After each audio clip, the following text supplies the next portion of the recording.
Everybody, so this is Fredo from the Study Life. So today we are going to start a new chapter of chapter number 7, our country India, of SST Geography, chapter number 7. So now let's start our chapter. India is a country of vast geographical expanse. India क्या है? India एक बहुत बड़ी country है. In the north it is bound by the lofty mountains. The Arabian sea is the west, the bay of Bengal in the east and the Indian ocean in the south wash the shores of the Indian peninsula. इसमें क्या बताया गया कि जो ये north में it is bound bye का मतलब क्या होता है? नॉर्थ में जो ये हिमालयास है, हिमालयास हमारी कंट्री का एक नेचुरल बॉर्डर है. जैसे बॉर्डर होते हैं वैसे हमारी कंट्री का एक नेचुरल बॉर्डर है हिमालयास नॉर्थ में. और वेस्ट में अरेबियन सी है. बे ऑफ बंगाल कहा है? बे ऑफ बंगाल ईस्ट का नेचुरल बॉर्डर है और इंडियन ओशन साउथ का नेशनल बॉर्डर है. India has an area of 3.28 million square kilometer. India का टोटल पूरे इंडिया में टोटल कितना एरिया है? पूरे इंडिया में टोटल 3.28 मिलियन स्क्वायर किलोमीटर है. The north south extent from Ladakh to Kanyakumari is about 3,200 kilometre. मतलब कि लद्दाख से लेकर कन्याकुमारी तक जितना भी डिस्टेंस फैला हुआ है वो डिस्टेंस है 3,200 kilometre. And the east west extend from Arunachal Pradesh to Kutch is about 2,900 kilometre.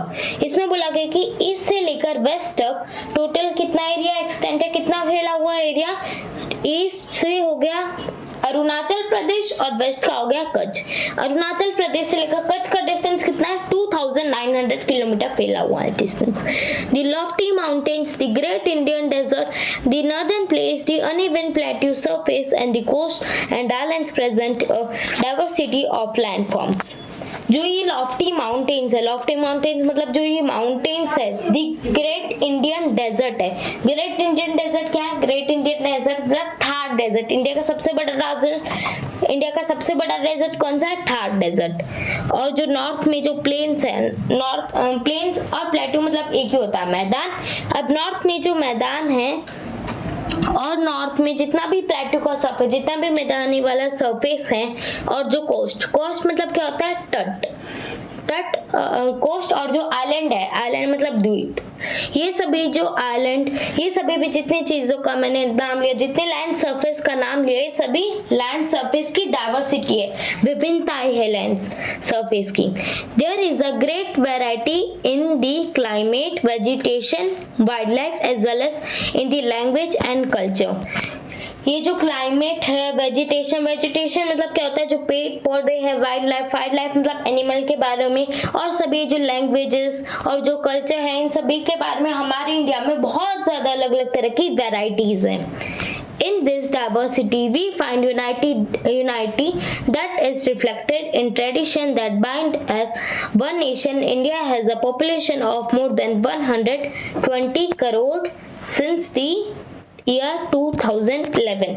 इसमें क्या बताया गया कि हमारी कंट्री में, पूरे इंडिया में एक यूनाइटी मतलब कि हमारे कंट्री में क्या कितने भी अलग अलग तरह के लोग रहते हैं, अलग अलग कंट्री, अलग अलग धर्म के लोग रहते हैं, तो वो सभी एक राष्ट्र में रहते हैं और वो सभी यूनाइटेड है. यूनाइटेड मतलब वो सभी एकता में है, मतलब कि वो सभी एक साथ हैं. और इंडिया में पॉपुलेशन है जो 2011 ईयर जो है उसमें इंडिया में कितनी पॉपुलेशन थी? 120 करोड़. 120 करोड़ से भी ज्यादा पॉपुलेशन थी. और अभी का टाइम है 2022. तो सोचो कितनी पॉपुलेशन होगी. It is the second most populous country of the world after China. पूरे वर्ल्ड में इंडिया सेकंड नंबर पे आता है. पहले नंबर पे कौन सा कंट्री है पॉपुलेशन में? पहले नंबर पे चाइना है. और पॉपुलस मतलब आबादी. Now next topic is locational setting. India is located in the northern hemisphere. अब इंडिया कहाँ लोकेटेड है? इंडिया कहाँ स्थित है? इंडिया नॉर्दर्न पार्ट में स्थित है. The The Tropic of Cancer 23.30 degree minutes passes almost halfway through the country. अब जो ट्रॉपिक ऑफ कैंसर पूरे इंडिया के बीचों बीच से निकलता है. From south to north, mainland of India extends between 8 degree 4 minute north and 37 degree 6 minute north latitudes. अब जो साउथ से लेकर नॉर्थ तक ये रहा, ये है नॉर्थ और ये पार्ट है साउथ. तो ये नॉर्थ से लेकर पूरा साउथ तक, नॉर्थ में कौन सा डिस्टेंस है? नॉर्थ में है 8 डिग्री 4 मिनट्स नॉर्थ है, और साउथ में कौन सा? साउथ में है 37.6 डिग्री नॉर्थ लैटिट्यूड है. From west to east India extends between 68 degree 7 minute east and 97 degree 25 minutes east. और अभी वेस्ट से लेकर ईस्ट तक, ये है वेस्ट पार्ट और ये है ईस्ट. वेस्ट में क्या था? वेस्ट में था 68 डिग्री 7 मिनट्स ईस्ट था, और वेस्ट में, और ईस्ट में क्या था? ईस्ट में था 97 डिग्री 25 मिनट्स ईस्ट. ये क्या है? ये लॉन्गिट्यूड है. लॉन्गिट्यूड मतलब क्या होता है? लेटी हुई लाइंस. लॉन्गिट्यूड ऐसे ऐसे फैला होता है और लैटिट्यूड ऐसे ऐसे.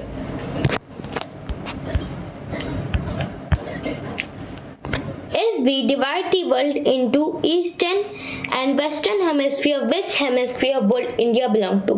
अगर हम पूरे वर्ल्ड में से ईस्टर्न और वेस्टर्न हेमिस्फीयर में इंडिया को डिवाइड करें तो इंडिया ईस्टर्न हेमिस्फीयर का होगा, वेस्टर्न हेमिस्फीयर का होगा? इंडिया होगा ईस्टर्न हेमिस्फीयर का.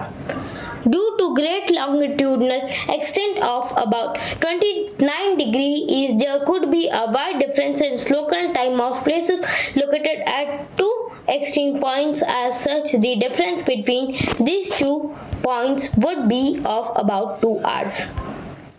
इंडिया में बहुत सारी लॉन्गिट्यूड्स है, तो इंडिया में अलग अलग टाइम होगा. जैसे वेस्ट से लेकर ईस्ट तक बहुत ज़्यादा बड़ा डिस्टेंस है टाइम का, बहुत ज़्यादा बड़ा डिफरेंस है. कितना डिफरेंस है टाइम का? 2 आवर डिफरेंस है टाइम का. Now here we have to read this. The peninsula is a piece of land that is surrounded by water on 3 sides. Peninsula क्या है? Peninsula एक लैंड है जिसके तीनों तरफ सिर्फ वाटर ही वाटर है. Now do you know? Large countries which extend extensively from east to west do not have a single standard time for the whole country. The USA and Canada have 7 and 6 time zones respectively. मतलब जो बहुत बड़ी country है, जो east से लेकर waste तक बहुत बड़ी कंट्री फैली हुई है, उनके पास सिर्फ एक ही इंडिया में जैसे एक ही स्टैंडर्ड टाइम है, ऐसे उनके पास स्टैंडर्ड टाइम नहीं है एक, उनके पास बहुत सारे स्टैंडर्ड टाइम है. जैसे कि यूएसए और कनाडा बहुत बड़ी कंट्री है. यूएसए के पास कितने टाइम जोन है? यूएसए के पास है 7 और कनाडा के पास है 6. Do you remember how many time zones are there in Russia? क्या आप सोच सकते हो रशिया में कितनी टाइम जोन्स है? After that, next it is, as you have learnt earlier, the local time changes by 4 minutes for every 1 degree of longitude. जैसा कि हम लोगों ने सेकेंड चैप्टर में पढ़ा था कि जो ये 1 डिग्री होती है, लॉन्गिट्यूड की जो 1 डिग्री होती है, 1 डिग्री में कितने मिनट्स होते हैं? 1 डिग्री में होते हैं 4 minutes. The sun rises about 2 hours earlier in the east, Arunachal Pradesh, then in the west, Gujarat. अब जो सन है, सन कब उगता है? सन ईस्ट में पहले उगता है, तो सन ईस्ट से उगता है. ईस्ट में क्या है? ईस्ट में अरुणाचल प्रदेश है और वेस्ट में गुजरात है. तो गुजरात के 2 घंटे पहले जो सन है वो ईस्ट में उग जाता है. You have already read earlier why the local time of longitude of 82 degree 30 minutes east has been taken as the standard time. आपने सेकंड चैप्टर में पहले ही पढ़ लिया है कि जो 82 डिग्री 30 मिनट्स ईस्ट इंडिया का स्टैंडर्ड टाइम क्यों लिया गया है। दिस मेरिडियन और longitude is also termed as the standard meridian of India. ये जो मेरिडियन है या फिर ये जो लॉन्गिट्यूड है इसे स्टैंडर्ड मेरिडियन ऑफ इंडिया भी कहा जाता है। इंडियन नेबर्स, हम इंडिया के जितने भी जो नेबर्स वाली कंट्री उनके बारे में अभी हम पढ़ेंगे। There are 7 countries that share boundaries with India. Total ऐसी 7 कंट्रीज है जो जिसके साथ जो इंडिया है अपना जो लैंड है वो शेयर करती है। Find out names of these countries from the figure 7.1। अभी हमें क्या करना है, उन जो कंट्रीज है उनके हमें नाम ढूंढने कौन से फिगर से, 7.1 फिगर से। How many of these countries do not have access to any ocean or sea? इनमें से जितनी भी जो कंट्रीज है इनमें से ऐसी एक भी कंट्री नहीं है जो ओशन या सी से जिसका ओशन या सी से जो शेयर करती है अपनी बाउंड्री। ऐसी कोई कंट्रीज नहीं, वो भी हमें ढूंढना है। फिगर 7.1 है ये, इसमें इंडिया रहा। अभी हमें ढूंढना है कौन सी ऐसी 7 कंट्रीज जिसके साथ इंडिया अपनी बाउंड्री शेयर करती है। ये फर्स्ट है चाइना, सेकंड है पाकिस्तान, थर्ड है अफगानिस्तान, फोर्थ है नेपाल, फिफ्थ है भूटान, सिक्स्थ है बांग्लादेश और 7 है म्यांमार। ये 7 कंट्रीज है जिनके साथ जो इंडिया अपना लैंड शेयर करता है। Access across the sea to the south lie our island neighbors Sri Lanka and Maldives. Sri Lanka is separated from India by the Pak state. अब क्या है, अब ये तो सिर्फ लैंड की बाउंड्रीज थी। अब वो बाउंड्रीज जो हमें वो ढूंढना है, ऐसी कौन सी कंट्रीज है जो आइलैंड नेबर्स शेयर करती है। इंडिया उनके साथ अपना आइलैंड शेयर करता है। वो कंट्रीज का नाम है श्रीलंका और मालदीव्स। अब जो श्रीलंका है, श्रीलंका इंडिया से इसलिए सेपरेटेड, श्रीलंका इंडिया से पाक स्टेट की वजह से जो श्रीलंका है वो इंडिया से सेपरेटेड है। Political and administrative division. India is a vast country. For administrative purpose, the country is divided into 28 states and 8 union territories. Appendix 1। इसमें बोला गया कि जो इंडिया एक बहुत बड़ी कंट्री है और एडमिनिस्ट्रेटिव पर्पस के लिए हमारी जो कंट्री है उसमें 28 स्टेट्स है और 8 यूनियन टेरिटरीज है अपेंडिक्स 1 के द्वारा। Delhi is the national capital. अब जो दिल्ली है, दिल्ली हमारे इंडिया का नेशनल कैपिटल है। The states have been formed mainly on the basis of languages. अब जो स्टेट्स है, स्टेट्स इसलिए बने, पता है स्टेट्स क्यों बने, क्योंकि स्टेट ज्यादातर लैंग्वेजेस के फॉर्म पे बने। हर स्टेट में अलग अलग लैंग्वेजेस बोली जाती है, इसलिए बने states. Physical divisions. Next topic है हमारा। India is marked by our diversity of physical features such as mountains, plateaus, plains, coast and islands। अब जो इंडिया है, इंडिया में इतनी सारी जो फिजिकल, ये जितने भी बताए इनके नाम लिए, ये सभी फिजिकल फीचर्स है और ये सभी के बारे में इंडिया में डाइवर्सिटी है, विभिन्नता है इन सभी चीजों में। जैसे माउंटेन्स बहुत अलग अलग तरह के होते हैं, प्लेट्यूज अलग तरह के होते हैं, प्लेन्स अलग तरह के होते हैं, कोस्ट अलग तरह के होते हैं और जो आइलैंड्स है, आइलैंड्स भी अलग तरह के होते हैं। Standing as sentinels in the north are the lofty snow-capped Himalayas। अब जैसे जो अभी हम इंडिया के नॉर्थ के बारे में फिजिकल फीचर्स की बात करें तो फिर इंडिया के नॉर्थ में हिमालयाज है। हिमालयाज क्या है, हिमालयाज नॉर्थ में, और नॉर्थ में क्या होता है, बहुत ठंडी होती है। तो ठंडी होंगी तो फिर स्नो भी होंगी, बर्फ भी गिरती होंगी उधर, इसलिए जो हिमालयाज है पूरे स्नो कैप्ड है, पूरे स्नो से स्नो उनके मतलब हिमालयस पे सभी जो स्नो है वो गिरी हुई है, फैली हुई है snow. Himalayas mean the about of snow. Himalayas का मतलब क्या है, हिमालयस का मतलब स्नो का एक घर। The Himalayan mountains are divided into three main parallel ranges. अब जो हिमालय के जो माउंटेन्स है सभी तीन रेंजेस में डिवाइडेड है। रेंजेस मतलब क्या होता है, मतलब कि बहुत स्टार्टिंग से लेकर लास्ट तक माउंटेन की ऐसे लाइन ही चल रही है, मतलब एक लाइन है जिसमें सभी माउंटेन्स है। The world highest, the northern post is the great Himalaya और Himadri.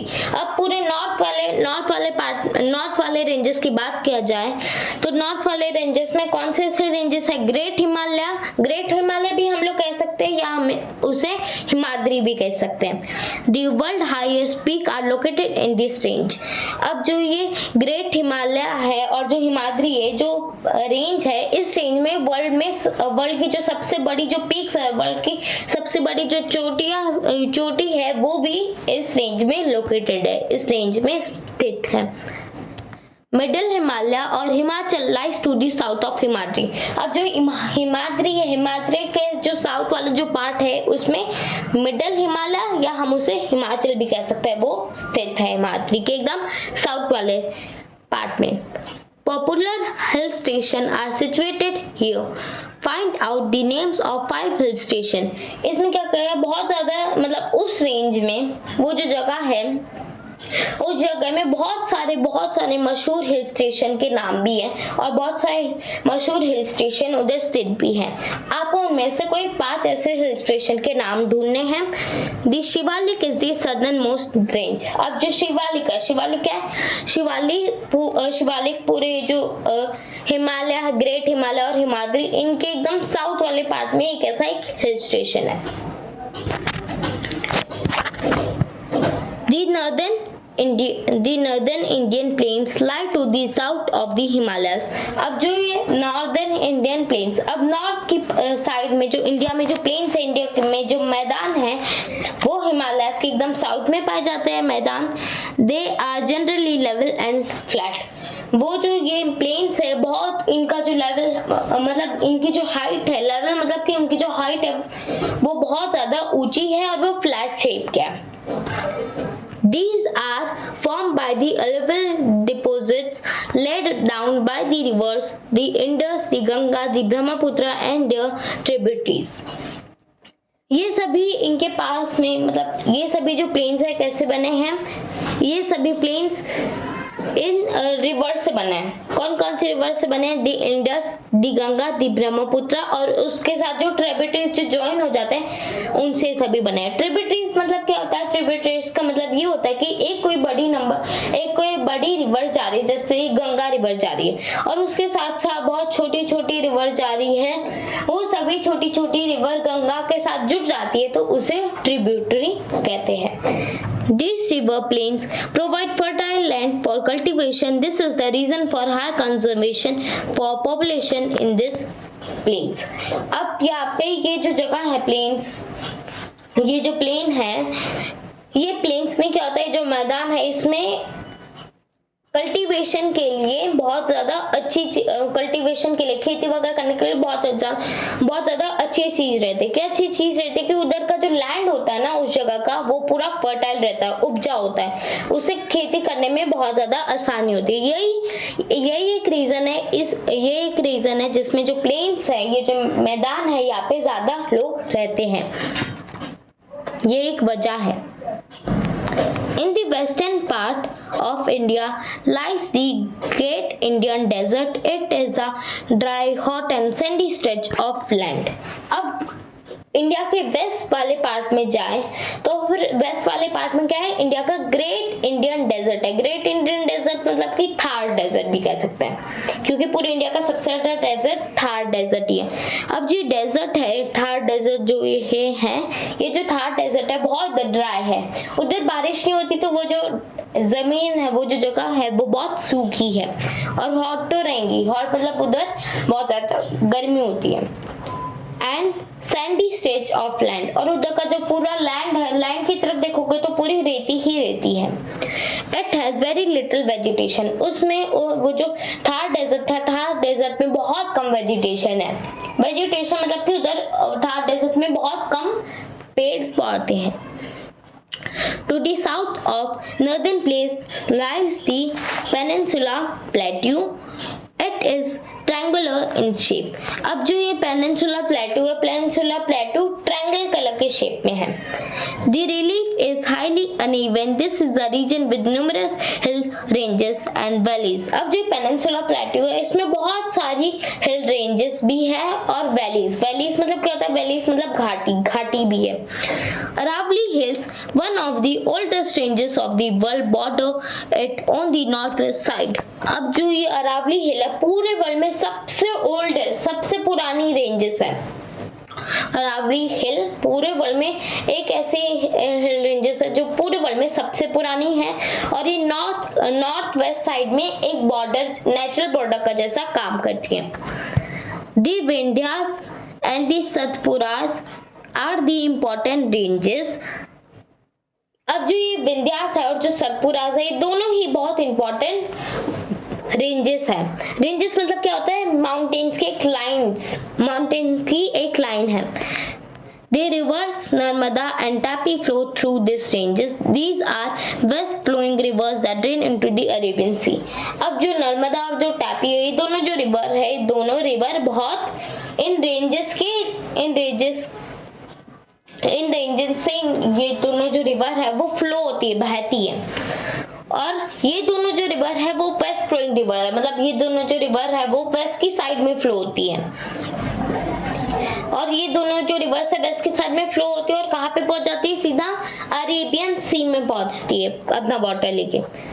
The Western Ghats or Sahadras border the plateau in the west and the Eastern Ghats provide the eastern boundary. अब जो ये वेस्टर्न घाट है, western घाट को हम लोग western घाट भी कह सकते हैं या सहाद्रीज का जो बॉर्डर है the plateau in the west, ये जो है, ये जो वेस्टर्न घाट है, सहाद्रीज है, ये प्लेट्यू है, मतलब एक नेचुरल बॉर्डर का ये काम करता है वेस्ट में। And the eastern Ghats provide the eastern boundary. और जो ईस्टर्न घाट है वो कौन से साइड में नेचुरल बाउंड्री का काम करता है? ईस्ट साइड में। उसका नाम देख के हमें पता चल रहा है। While the western Ghats are almost continuous, the eastern Ghats are broken and uneven. The plateau is rich in minerals like coal and iron ore. अब जो वेस्टर्न घाट्स है, वेस्टर्न घाट्स तो वैसे के वैसे ही एक नेचुरल बाउंड्री, लेकिन जो ईस्टर्न घाट्स थे, ईस्टर्न घाट टूट गया था, ब्रोक हो गया था। अब जो प्लेट्यू है, प्लेट्यू क्या है? Plateau is rich in minerals like coal and iron ore. अब जो प्लेट्यू में कुछ ऐसे मिनरल्स है जिनमें जो प्लेट्यू में बहुत ज्यादा मिलता है। वो ऐसे मिनरल्स के नाम क्या है? उन मिनरल्स के नाम है कोल मतलब कोयला या iron ore. To the west of the western Ghats and the east of the eastern Ghats lie the coastal plains. अब जो वेस्टर्न घाट्स वेस्ट में है और जो ईस्टर्न घाट्स ईस्ट में, उन दोनों के बीच में क्या? उन दोनों के बीच में कोस्टल प्लेन्स है। The western coastal plains are very narrow. अब जो वेस्ट के साइड में जो कोस्टल प्लेन्स है, जो मैदानी तट है, बहुत नैरो मतलब क्या था? नैरो मतलब बहुत टाइट है। The eastern coastal plains are much broader. There are a number of east flowing rivers. अब इसमें क्या बोला गया? जो ये ईस्ट की साइड में जो कोस्टल प्लेन्स है बहुत ज्यादा ब्रॉड मतलब क्या? बहुत ज्यादा चौड़े हैं। There are a number of east flowing rivers. अभी हम जो रिवर्स जो ईस्ट में फ्लो करती है उनके नाम अभी देखेंगे। The rivers Mahanadi Godavari, Krishna and Kaveri drain into the bay of Bengal. अब जो ये महानदी गोदावरी, कृष्णा और जो कावेरी है, ये दोनों ये जो रिवर्स है, ये सभी रिवर्स सीधा कहाँ पहुंचे? सीधा पे ये बे ऑफ बंगाल में पहुंचती है। और ये ईस्ट रिवर्स है जो ईस्ट में फ्लो होती है। These rivers are form fertile deltas at their mouth. अब ये जो रिवर्स है, ये रिवर्स जहां भी जाती है वो जो जगह है वो जगह फर्टाइल बन जाती है। The Sundarban Delta is formed where the Ganga and Brahmaputra flow into the Bay of Bengal. अब जो ये सुंदरबन डेल्टा है कैसे बना था? जब गंगा और जब ब्रह्मपुत्र जो थे वो बे ऑफ बंगाल में पहुंचने वाले थे, उसकी वजह से ये जो डेल्टा है ये बना था। अब डू यू नो क्या हम पढ़ेंगे? Alluvial deposits. एलिवल डिपॉजिट्स क्या होता है? There are very fine soils brought by rivers and deposit into the river basins। अब ये जो रिवर होता है, रिवर जो होता है, जैसे रिवर्स कभी भी आता है ऊपर से एकदम नीचे साइड में, तो वो जो रिवर्स होता है, रिवर्स के चारों तरफ में सॉइल रहती है, रिवर्स के नीचे सॉइल रहती है, तो फिर वो रिवर्स के साथ साथ सॉइल भी होती है। सॉइल रिवर्स में बहने लगती है और रिवर्स के साथ साथ जो सॉइल होती है वो कहाँ जमा हो जाती है? वो जो सॉइल होती है वो रिवर बेसिन में पूरी जमा हो जाती है। ट्रिब्यूटरी मतलब a river or stream which contributes its water to a main river by discharging it into main river from either side। अब जो ये रिवर है, मैंने आपको ट्रिब्यूटरी का मतलब बताया था कि जैसे कि कोई एक रिवर है, कोई एक बड़ी रिवर है, उसमें जो 2 3 4 जो रिवर छोटी रिवर्स ऐड हो जाती है और वो जो मेन रिवर्स में जब वो रिवर ऐड हो जाते हैं तो उसको ट्रिब्यूटरी कहते हैं। अब यहाँ पे डू यू नो, यहाँ पे डू यू नो बाकी है। The Ganga and the Brahmaputra form the world largest delta, the Sundarban delta. अब जो गंगा है, गंगा और ब्रह्मपुत्र है, इन दोनों ने पूरे वर्ल्ड में सबसे बड़े लार्जेस्ट डेल्टा को बनाया था। उस डेल्टा का नाम है Sundarban delta. The delta is triangular in shape. ये जो डेल्टा है वो ट्रायंगल है, ट्रायंगल शेप में वो ट्रायंगल है। It is an area of land formed at the mouth of the river where rivers enter the sea, that point is called the mouth of river। अब वो एक land का एक area है जहाँ जो जब वो रिवर में पहुंचते हैं, डेल्टा मतलब क्या होता है? डेल्टा मतलब कि जैसे ये रहा, ये जो गंगा और जो ब्रह्मपुत्र वो नदी लेके मतलब वो नदी के वो दोनों एक साथ जुड़ चुके हैं और वो सीधा बे ऑफ बंगाल में पहुंचने वाले। बे ऑफ बंगाल में वो एक सी में एंटर होने वाला है, बहुत बड़ी सी में।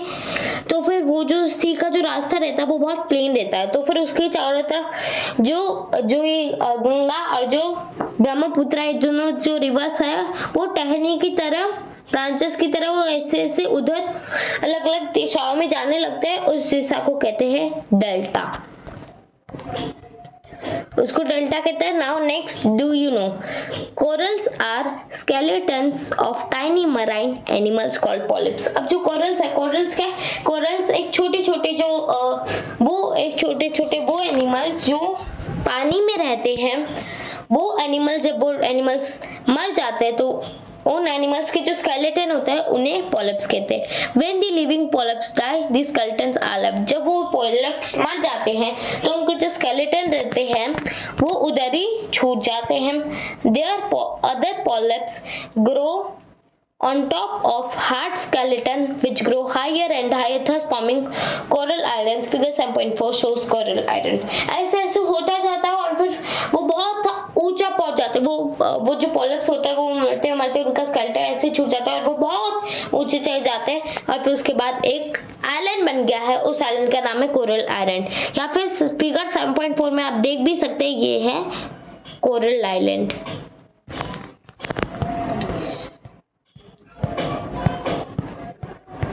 Now next, 2 groups of islands also form part of India. Lakshadweep Island are located in the Arabian Sea. These are coral islands located off the coast of Kerala। अब 2 ऐसे आइलैंड है जो इंडिया में पाए जाते हैं। वो 2 आइलैंड के नाम है लक्षद्वीप आइलैंड और अंडमान और निकोबार आइलैंड। लक्षद्वीप आइलैंड कहाँ है? लक्षद्वीप आइलैंड अरेबियन सी में स्थित है और these are coral islands located off the coast of Kerala. अब केरला के पास में केरला का जो तट है उधर कोरल आइलैंड्स लोकेटेड है, उधर कोरल आइलैंड स्थित है। The Andaman and Nicobar Island lie to the southeast of the Indian mainland in the Bay of Bengal. अब जो ये अंडमान और जो निकोबार आइलैंड है वो कहाँ स्थित है? वो इंडिया का जो इंडिया में जो बे ऑफ बंगाल है उसके साउथ ईस्ट वाले पार्ट में वो अंडमान और निकोबार आइलैंड स्थित है। Do you know which group of islands were affected by the tsunami in 2004? आपको पता है कि ऐसा कौन सा आइलैंड का एक ऐसा ग्रुप है जिसमें 2004 में सुनामी आई थी और वो जो आइलैंड है वो डूबने जैसा हो गया था। वो आइलैंड का नेम है Andaman and Nicobar Island. Found out through newspaper reports and by speaking to people how in different ways faced this challenge when tsunami struck the Indian coast. Tsunami is a huge sea wave generated due to an earthquake on the sea floor. अब क्या मतलब कैसे आप इस चीज को कैसे ढूंढे? आप न्यूज़पेपर में या फिर जो न्यूज़ आती है टीवी पर, मोबाइल में, वो सभी आप देखो कि कैसे हुआ था। वो जो सुनामी जब आई थी उधर के जो लोग उस जगह पे जो लोग थे उन्होंने कैसे चैलेंज को फेस किया था, वो कैसे बचे थे। अब जो सुनामी है, सुनामी एक इंडिया के एक तट पे आई थी। मतलब ऐसा नहीं कि वो पानी से उठती और वो पानी में बह जाते, नहीं, पानी से वो निकलते और कोई एक जगह पे वो सुनामी का सारा पानी उधर पहुंच जाता है। वो कोई एक इंडिया के तट पे रुकी थी। अब जो सुनामी पैदा कैसे होती है, मतलब सुनामी आती कैसे? जो अर्थक्वेक होता है, अर्थक्वेक से भी लोग मरते हैं और अर्थक्वेक जब सी फ्लोर में होता है, पानी के अंदर एक फ्लोर है उसको सी फ्लोर कहते हैं, उधर जब अर्थक्वेक होता है उससे जो सुनामी होती है, सुनामी की बहुत बड़ी लहर उठती है और फिर बाद में ऐसे सुनामी बन जाती है और फिर ऐसे सुनामी बनती है और उससे सुनामी कहीं भी आए तो सुनामी से बहुत ज्यादा डिस्ट्रक्शन होता है। So till here is the chapter. So thank you so much for watching this video. Please like, share and subscribe my channel. Thanks for watching. Bye bye.